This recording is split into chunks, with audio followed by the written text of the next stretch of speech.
तो चैप्टर के स्टार्टिंग में हमें दिखाया जाता है हमारी बीवी को, जो हमारे हीरो की कार के आगे आ जाती है, जिसको देखकर ड्राइवर घबरा जाता है और किसी तरह से गाड़ी में ब्रेक लगाता है।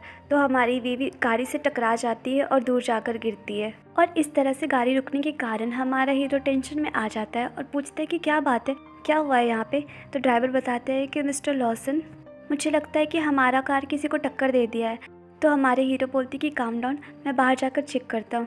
उसके बाद वो अपनी कार से बाहर निकलते हैं और हमारी बीवी के पास जाकर बोलते हैं कि क्या तुम ठीक हो मिस। पर हमारी बीवी कुछ आंसर नहीं करती और वो कंटिन्यू हाफे जा रही होती है। तो हमारा हीरो उसे देख के शॉक्ड हो गया था कि आखिर क्या बात है, ऐसे क्यों हाँफ रही है।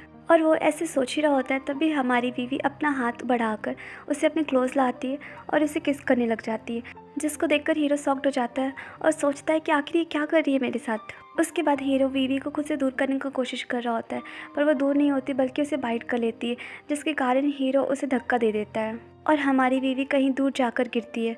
उसके बाद ड्राइवर को दिखाया जाता है, जो सोच रहा होता है कि बाहर आखिर क्या हो रहा है, मैं सही से देख नहीं पा रहा हूँ। उसके बाद हमारी बीवी उठकर हीरो के पास जाती है और उसे हग कर लेती है और कहती है कि प्लीज़ मुझे छोड़कर मत जाओ, प्लीज़ मेरे से दूर मत जाओ। तो हीरो ये सुन के शॉक्ड हो जाता है और सोचता है कि आखिर ये क्या करना चाहती है। तभी बीवी बोलती है कि प्लीज़ मुझे हग कर लो और मुझे अपने साथ ले चलो।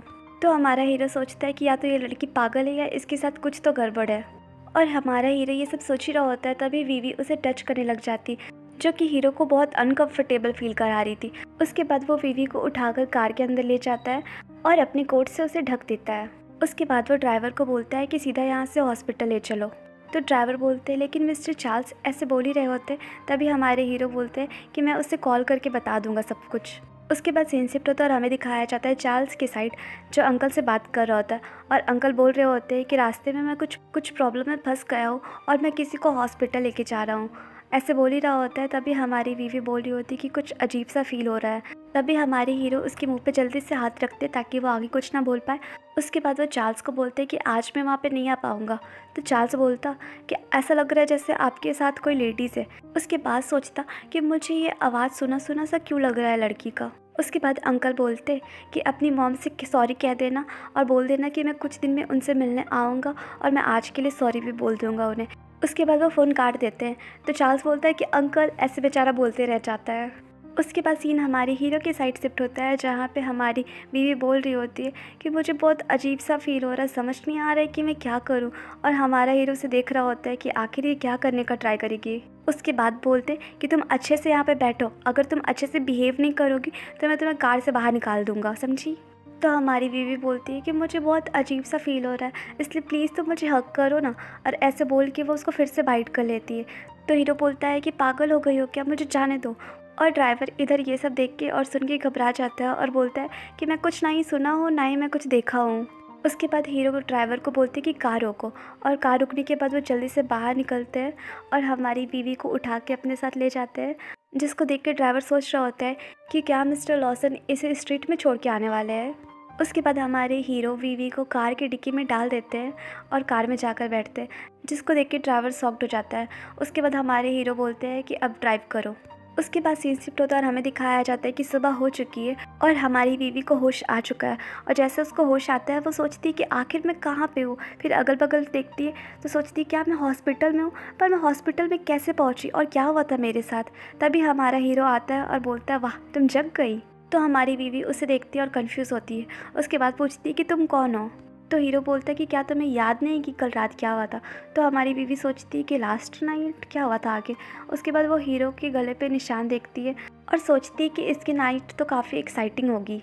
ऐसे वो सोच ही रही होती है, तभी उसे कल रात के बारे में कुछ कुछ याद आने लगता है। उसके बाद वो सोचती है कि ये जो इमेज मेरे हेड में है, क्या ये मैं थी। उसके बाद उसे सब कुछ याद आ जाता है और सोचती है कि ओह शिट, मैं इतनी पागल कैसे हो सकती हूँ और मैं एक स्ट्रेंजर के साथ ऐसा कैसे कर सकती हूँ।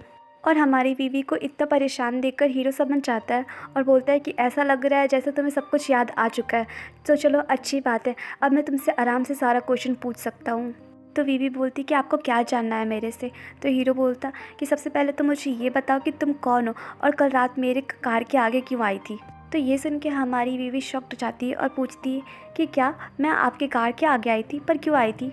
तो हमारा हीरो बोलता कि मैं भी तो यही जानना चाहता हूँ कि तुम इतनी रात में अपनी जान को जोखिम में डालकर मेरे गाड़ी के आगे क्यों आई थी। और तुम मेरा ही गाड़ी क्यों रोकी आखिर। उसके बाद बोलते कि तुम्हारी एक गलती की वजह से कल रात में तुम्हारी जान भी जा सकती थी। उसके बाद हमारी बीवी याद करती कि आखिर लास्ट नाइट क्या हुआ था। तो याद करती कि लास्ट नाइट वो एक टैक्सी बुक की थी जिसमें बैठ के वो कहीं जा रही होती है, पर टैक्सी वाला उसे जंगल में ले जाकर छोड़ देता है और उसे कुछ नशीली दवाएं पिलाता है। उसके बाद हमारी बीवी का गलत फ़ायदा उठाना चाह रहा था, पर हमारी बीवी उन्हें मार कर भागने में कामयाब रही। उसके बाद हमारी बीवी ये सब याद करके घबरा जाती है और वो हीरो को सब कुछ बता देती है। तो हीरो बोलते हैं कि क्या तुम ये बोलने का ट्राई कर रही हो कि तुम्हें कल फंसाया गया था, और तुम ये बोलना चाह रही हो क्या कि कुछ लोग तुम्हें पकड़ कर ले गए और तुम्हें ड्रग पिला दिए और तुम किसी तरह से उनसे बचकर भागने में कामयाब हो गई और मेरी गाड़ी के आगे आ गई। तो क्या ये सब कुछ संयोग है। तो ये सुन के हमारी बीवी बोलती कि हाँ एग्जैक्टली यही हुआ था मेरे साथ। उसके बाद सोचती कि ये मेरा इल्यूज़न नहीं है, इसका मतलब मैं अभी भी ज़िंदा हूँ और अभी जो मेरे साथ घटना घटी है वो मेरे प्रीवियस लाइफ में नहीं घटी थी। तो इसका मतलब ये है कि मेरा दोबारा जन्म हुआ है। और ये सोच के हमारी बीवी शॉक्ड हो जाती है। और हमारी बीवी ये सब सोच रही होती तभी दरवाजे पे किसी की खटखटाने की आवाज़ आती है।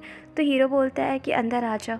उसके बाद दिखाया जाता है कि एक लड़का अंदर आता है जो कि बोल रहा होता है हीरो से कि क्या वो जग गई है, और वो लड़का अपने साथ एक कैरी बैग लेकर आता है। उसके बाद वो लड़का हमारे हीरो से बोलता है कि अब हमें चलना चाहिए क्योंकि आपकी कंपनी में कॉन्फ्रेंस रूम में बहुत सारे लोग आपका वेट कर रहे हैं।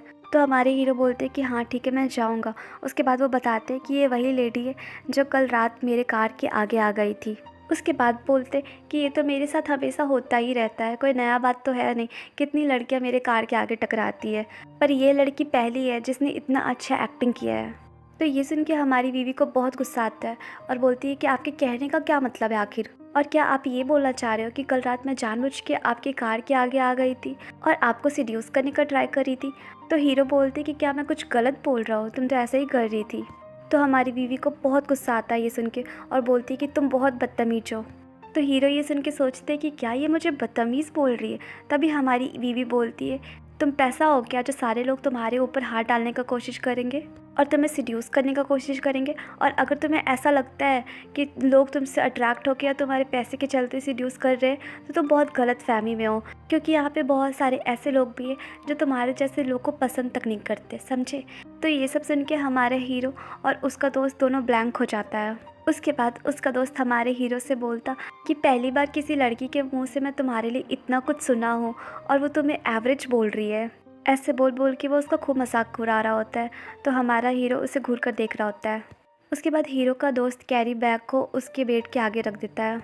उसके बाद हीरो हमारी बीवी को बोलता है कि आई डोंट केयर कि तुमको कौन मेरे पास सेंड किया है, पर उससे जाके कह देना कि ऐसा फालतू आइडिया के बारे में ना सोचे, और उससे ये भी कह देना कि दूसरी बार अगर वो मेरे से पंगा लेने का कोशिश किया तो मैं उसे इतनी आसानी से नहीं जाने दूंगा। ऐसे बोलकर हीरो जाने लगता है। उसके बाद उसका दोस्त हमारी बीवी को बोलता है कि बाय क्यूटी, आई होप कि हम लोग जल्दी ही मिले। ऐसे बोल के वो भी चला जाता है और इधर हमारी बीवी को बहुत गुस्सा आ रहा होता है और वो सोच रही होती है कि आखिर ये साइकोपाथ था तो था कौन। उसके बाद बोलती कि वो बहुत हैंडसम था लेकिन उसमें मैनर्स बिल्कुल नहीं था, वो बहुत बदतमीज था और ईगो तो उसमें बहुत ज़्यादा था। उसके बाद बोलती कि आई होप कि वो सुधर जाए। उसके बाद उसका नज़र कैरी बैग की ओर जाता है तो सोचती है कि आखिर इस कैरी बैग में मेरे लिए क्या आ सकता है, क्या वो मेरे लिए कोई वार्निंग दे के रखा है। पर वार्निंग देने का क्या फ़ायदा, क्योंकि मेरे पीछे तो कोई है ही नहीं जो उसे बदला लेने के लिए मेरा यूज़ करे। ऐसे सोच ही रही होती तभी वो कैरी बैग से उस ड्रेस को निकालती है जिसको देख के वो शॉक्ड हो जाती है और सोचती है कि ये ड्रेस। उसके बाद सोचती है कि हाँ याद आया, कल मेरा ड्रेस ख़राब हो गया था, पर मुझे उस इंसान से उम्मीद नहीं था कि वो मेरे लिए इतना सोचेगा। उसके बाद सीन शिफ्ट होता है और हमें दिखाया जाता है हमारी बीवी को जो कि काउंटर में गई होती है बिल पे करने के लिए, और वहाँ जाकर बोलती है कि मुझे कितना बिल पे करना होगा। तो स्टाफ बोलती है कि आपको टोटल $11,322 पे करने होंगे। तो गाइस चैप्टर यहीं पे एंड हुआ और आप लोग मुझे कमेंट करके ज़रूर बताइएगा कि ये स्टोरी अब आपको कैसी लग रही है और क्या मुझे इसे कंटिन्यू करना चाहिए। और प्लीज़ चैनल को लाइक शेयर एंड सब्सक्राइब कीजिए। Bye bye.